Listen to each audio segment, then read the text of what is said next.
La straordinaria promessa di Gesù a Suor Medarda: tutti coloro che leggeranno questo messaggio riceveranno una grazia. Salve a tutti carissimi. Oggi voglio parlarvi di una suora polacca di nome Suor Medarda, la quale è vissuta tra il 1893 e il 1973. Era nata a Poznań, una città sul fiume Warta, nella Polonia occidentale. Questa suora, nel corso della sua vita, ha ricevuto numerosissime apparizioni di Gesù e Maria che le hanno rivelato dei messaggi molto molto importanti. In particolare, Gesù ha rivelato a Suor Medarda un messaggio la cui lettura egli ha promesso che sarà fonte di una grazia per chi la compirà. Ecco che vi riporto il testo di questo messaggio in descrizione, di modo che chi non ha voglia di stare ad ascoltare questo messaggio letto da me possa direttamente andare in descrizione per leggerlo e meditarlo nel segreto del suo cuore. Nostro Signore, lo ricordiamo, ha promesso che concederà una grazia a tutti coloro che leggeranno questo messaggio. Quindi chi vuole può ascoltare il messaggio letto da me, chi non vuole, il messaggio è disponibile per voi in descrizione, con l'augurio che vi arrivino tutte le grazie di cui avete bisogno. Ecco quanto dice Gesù a Suor Medarda. Innanzitutto iniziamo col farci un bel segno della croce, nel nome del Padre, del Figlio e dello Spirito Santo. Amen. O Dio, vieni a salvarmi. Signore, vieni presto in mio aiuto. Gloria al Padre, al Figlio e allo Spirito Santo, come era nel principio, ora e sempre, nei secoli dei secoli. Amen. Sono chi sono, lo ero, lo sono e lo sarò per sempre. Non ho inizio né fine. Io sono Dio, il Dio vivente, il vero Dio che si è fatto, che non ha principio e non avrà fine. Se non avessi queste qualità non sarei Dio, sarei qualcosa che diventa e muore. Tutto ciò che ho creato sarebbe lo stesso, accadrebbe e morirebbe. Eppure non è così. Ho creato il mondo, questo mondo che esiste, come esisto ed esisterà, come io stesso esisto. Tutto ciò che è creato è bellezza, perché io sono Dio, che si chiama Dio d'amore, Dio di bellezza. Ah, mi piace quando mi chiamano il Dio dell'amore, perché io sono l'amore. Chi vuole comprendere le parole, io sono chi sono Dio senza inizio e senza fine. Rifletta sull'amore. L'amore era, è e sarà come me. Non ho inizio, quindi l'amore non ha inizio. Sembra che stia assumendo se stesso. Ti faccio un esempio. Incontri due persone sconosciute che non si sono mai viste in vita loro. Al primo incontro qualcosa sarà associato a dove è avvenuto. Non lo sanno loro stessi. Se questo amore è puro, nobile, bello, rimarrà e non morirà.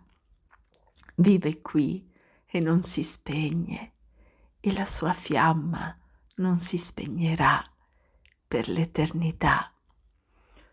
Tutto sulla terra è amore. chi tende all'amore, cioè chi vive in me. Se qualcuno è strettamente unito a me, è amore, sarà con me per tutta l'eternità, non morirà, questo non si estinguerà, perché l'amore non può morire. Bene, io sono l'amore, per questo ho preso me stesso, mi sono creato da me stesso, quindi non ho inizio e non avrò fine, perché l'amore non perisce. L'anima umana è come un secondo io. Tutte le anime che sono e saranno sono già create nella mente di tutta la nostra Trinità. Come vengo da me stesso, l'anima viene da noi.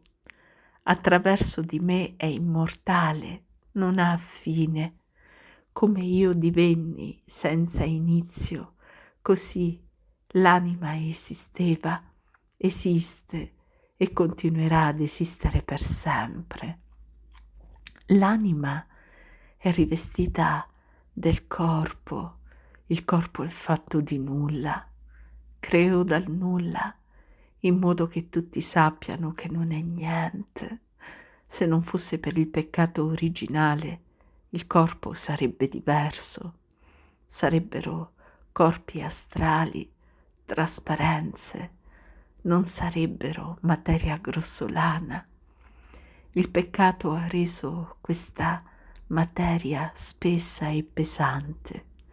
È come un sacco di penitenza in cui l'anima deve costantemente purificarsi e vivere in tale unione da giungere al punto che già qui sulla terra il corpo diventa quello che sarà dopo la sua risurrezione.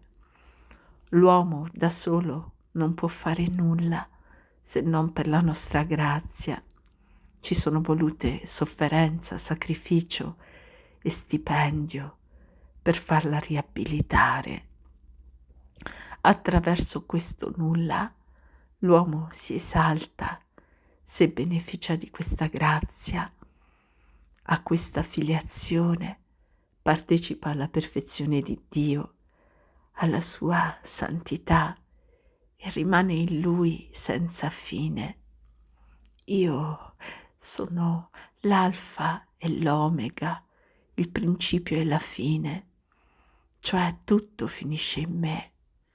Sono immortale, non muoio e l'anima non muore. Anima in grazia consacrante, questo siamo noi e tutta la Santissima Trinità. Sono chi sono onnipotente, sono Dio onniveggente, sono Dio onnisciente, sono Dio d'amore, Dio di felicità eterna. Ebbene, l'anima che è in cielo è tale anima che vive già qui sulla terra, come già accennato sopra, che vive questa beata contemplazione in unione costante, già porta il suo cielo qui in terra. L'anima è il nostro paradiso, ogni anima è il nostro paradiso separato. Nella mia casa ci sono tante dimore, cioè i nostri tabernacoli. Questi templi sono tanti che il loro numero è infinito. Alcune persone pensano che il paradiso sia da qualche parte, ad alcune altezze, che sia sfuggente, irraggiungibile e che sia difficile arrivarci. Il paradiso è la nostra grazia che vive nell'anima dell'uomo, o meglio, per esprimerlo più chiaramente, il paradiso siamo noi, nella Santissima Trinità. Un'anima che vive nella grazia consacrante cammina già sulla terra e vive in questo cielo. Per l'anima unita a noi, la morte non è morte o separazione, ma un passaggio. È un sogno in cui si addormenta e si risveglia nell'onnipotenza della nostra luce, e la fede perisce e l'amore rimane. L'anima vive nell'amore, impara il suo amore, vi sprofonda e muore, si perde, vive in una gioia, in una contemplazione beatifica che non avrà mai fine, ma durerà per sempre.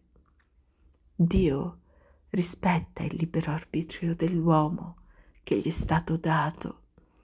Il paradiso è un luogo di felicità inaudita.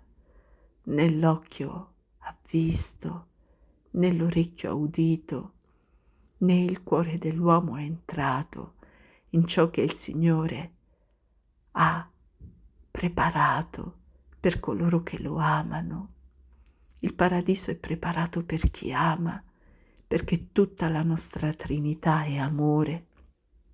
L'amore terreno, se è santo e puro, è un riflesso dell'amore di Dio, un eco del cielo.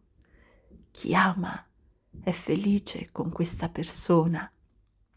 Una persona vede tutte le perfezioni nell'altra, sebbene altri che non amano vedano difetti diversi in queste persone.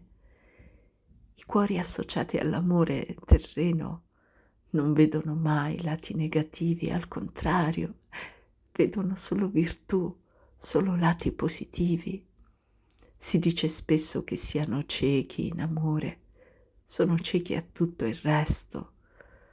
È abbastanza per loro che si amino, non hanno bisogno di palazzi o tenute, possono essere più poveri e sono i più felici. Questo è tutto ciò che fa l'amore.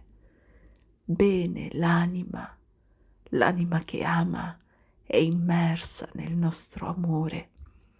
Ella rivolge a noi tutti i suoi desideri e le sue aspirazioni nella Santissima Trinità. In questo amore trova tutto ciò che desiderava sulla terra.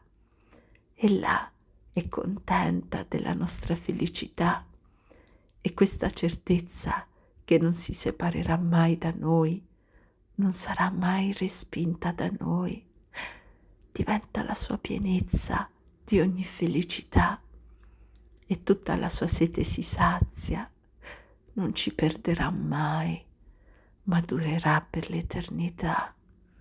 È delizia e felicità. E poi anche i nostri desideri per noi di diventarlo sono soddisfatti. Nel nome del Padre, del Figlio e dello Spirito Santo. Amen. Che Dio ci benedica, faccia splendere il suo volto su di noi e ci doni la pace e ci doni tutte le grazie di cui abbiamo bisogno. Siano sempre lodati e ringraziati i sacri cuori di Gesù, di Giuseppe e di Maria.